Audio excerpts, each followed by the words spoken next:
మాట్లాడింది. ఒక ఆడదానిగా ఒక తల్లి స్థానంలో ఉండి అర్థం చేసుకుంటుందేమో, తనకు కూడా ఒక ఆడపిల్ల ఉంది కదా అని అనుకున్నాను. బట్ అది కంప్లీట్గా ఆపోజిట్ అని చెప్పేసి నాకు పూర్తిగా అర్థమైపోయింది. అదే కాకుండా నాకు తగిలిన ఇంకొక షాక్ ఏంటంటే, నాకు పెళ్ళికి ముందు వీళ్ళు హిందూస్ అని చెప్పేసి పెళ్లి చేశారు.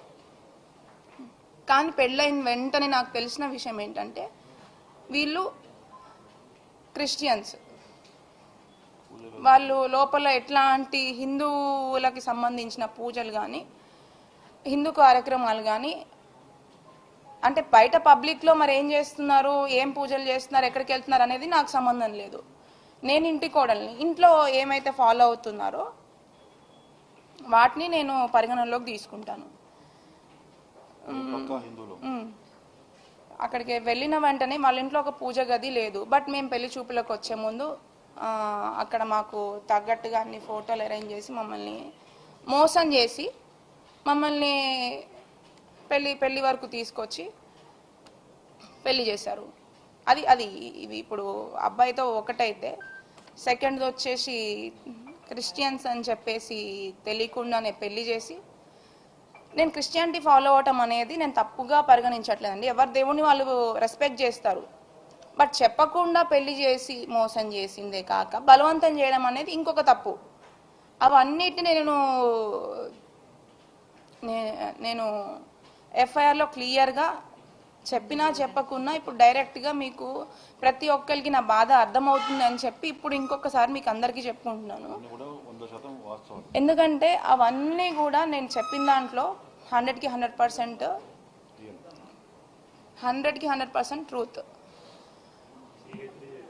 అది ఆధారాలు కూడా ఇంకా కూడా దానికి సంబంధించిన ప్రతి ఒక్క ఆధారం నేను ఎఫ్ఐఆర్లో ఉంచిన ప్రతి ఒక్క అక్షరానికి నాకు దానికి సరైన ఆధారాలు ఇంకా కూడా ఉన్నాయి. అవి కూడా మీకు అర్థమయ్యేటట్టు నా మీద ఫ్యూచర్లో తప్పుడు ప్రచారాలు, ఇదంతా ఏదో రాజకీయం కోసం చేస్తుంది అని చెప్పి డైవర్ట్ కాకుండా నా దగ్గర ఇంకా కూడా ఎవిడెన్స్ ఉన్నాయి. వాటిని అన్నిటిని కూడా మీకు తొందరలోనే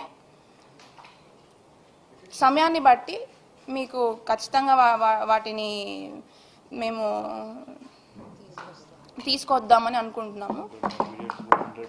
అండ్ ఇది ఫస్ట్ అయితే. సెకండ్ వాళ్ళదైతే ఇంకొకటి వచ్చి అసలు ఉన్న ప్రాబ్లమ్స్ని పక్కన పెట్టేసి ఆమె శకుంతల గారు డబ్బులు తీసుకొని రండి, అతను మీరు ఏం వాల్యూ ఇచ్చారు, మీరు ఏం పెట్టారు, అసలు ఫస్ట్ వాడు బాగానే ఉంటాడు, మీరు ఫస్ట్ అసలు ఏం వాల్యూ ఇచ్చారు అది తీసుకొని రండి అని చెప్పేసి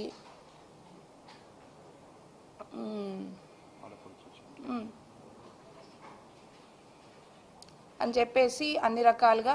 అండ్ నేను ప్రతి ఒక్క రోజు అక్కడ ఆవిడ బైబిల్ చదువుతున్నా, నేను వాటిని అన్నిటినీ నేను ప్రతి ఒక్కదాన్ని నేను రెస్పెక్ట్ చేస్తాను ఖచ్చితంగా.